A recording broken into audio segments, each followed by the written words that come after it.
Hello WhatsApp guys, কী অবস্থা সবার? আশা করি সবাই ভালো আছেন। আল্লাহর রহমতে আপনাদের দোয়ায় আমিও ভালো আছি। তো গাইজ আইছিলাম একটু জীবননগরে, একটা কাজ ছিল যার জন্য আইছিলাম। আর আসার পরে ভাবলাম যে এখান থেকে বাইকটা একটু ধুয়ে নিয়ে যাই। তো ছোটো ভাই দুইটা কিন্তু পানি তোলা শুরু করছে, আর আমি এখানে দেখতেছি কীভাবে পানি তুলতেছে। কিন্তু আমি এখানে একটা জিনিস দেখছি গাইজ, যে পানিটা যখন তুলছে, এই যে ড্রামের ভিতরে যখন পানিটা দিছে না, নিচে দিয়ে একটা মানে পাইপ থাকে, পাইপটা হচ্ছে ওই মেশিনের ভিতরে দেয়। তো ওই পাইপটা কিন্তু নিচে মেশিনের ভিতরে দেয় নাই। তো আমি দেখতেছি অনেকক্ষণ থেকে ওরা পানি তুলতেছে।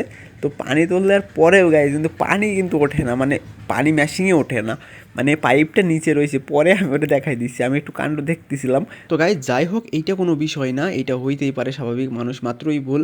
আর এরা অনেক কাস্টমার আসে এখানে, যার জন্য মানে ওদের মাথায় মানে ঠিক ছিল না হয়তো বা।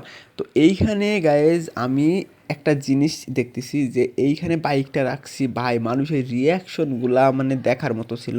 আর গাইজ বিশ্বাস করেন, সব থেকে ভালো লাগছে আমার একটা কথা, সেটা হচ্ছে ভাইয়া আমি হচ্ছে তোমার ভিডিও দেখি। মানে এই ছোট ভাই দুইটা বলতিছে, ওরা গাড়ি ধুইতেছে আর বলতিছে, আর ওরা একটা কথা বলছে, ওই কথাটা আমার আরও ভালো লাগছে, যে ভালো করে ভিডিও করেন। আগে একটা ভিডিও করেছিলেন, আমি দেখছি ওই ভিডিও। তো আমি কিন্তু জানিও না যে গাইজ আমার ভিডিও এদিকে আসে কিনা, আমার সেরকম ভাইয়া ফ্যান ফলোয়ারও নাই। তো গাইজ এমনি সাধারণত নর্মালি একটু ধুইয়া নিচ্ছি বাইকটা, আমি ধুচ্ছিলাম না, ছোটো ভাই দুটো বলতেছে ভাইয়া ধুয়ে নেন ধুয়ে নেন। তো যার জন্য আমি এখান থেকে ধুয়ে নিচ্ছি। আর সব থেকে মজার বিষয় যেটা, সেটা হচ্ছে যে বাইক ধোয়ার পরে ভাই, তারপর আমার বাইকে ভাই সব কিছু খুলাইছে এই ছোটো ভাই দুইটা, ভাইয়া লুকটা সেই দিবে, ভাইয়া খুলেন, না লাগলে তখন আমি আবার লাগাই দিব, মানে দায়িত্ব কইরা, মানে এরা মানে আমারে প্রচণ্ড ভালোবাসা দিচ্ছে। তো যাই হোক ছোটো ভাই, তোমাদের সামনে যদি ভিডিওটা যায় তোমরা অবশ্যই লাইক কমেন্ট শেয়ার করে দিও।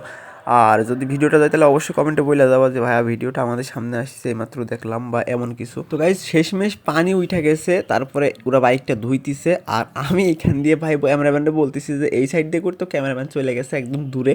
তো আমি বললাম যে ওইখানেই থাক তুই। আর গাইজ এই কথাটা বলার পরে ভাই একটা হাস্যকর বিষয় হয়ে গেছে, যখন আমরা এই কথাটা বলছি ও বলতেছে যে না কেন আমি এখানে থাকবো, আমি তোমার পেস যাবো, মানে এমন একটা বিষয় হয়ে গেছে। আমি ওরা বলছি যে তুই ক্যামেরা নিয়ে ওইখানেই থাকবো, ওখান থেকে ভিডিও কর।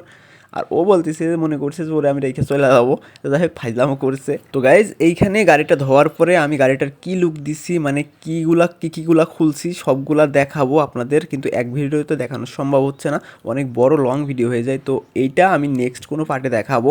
তো এই গাইজ একটা জিনিস, এইখানে ভাই মেন রোডের পাশে গাড়িটা, আমি শুধু এইটাই দেখতেছি যে মানুষ গাড়িটার দিকে কীভাবে তাকাইতেছে। তো গাইজ আজকের ভিডিওটা এই পর্যন্তই, সবাই ভালো থাকেন সুস্থ থাকেন, আপনাদের সাথে দেখা হচ্ছে আবার কোনো পরের ভিডিওতে।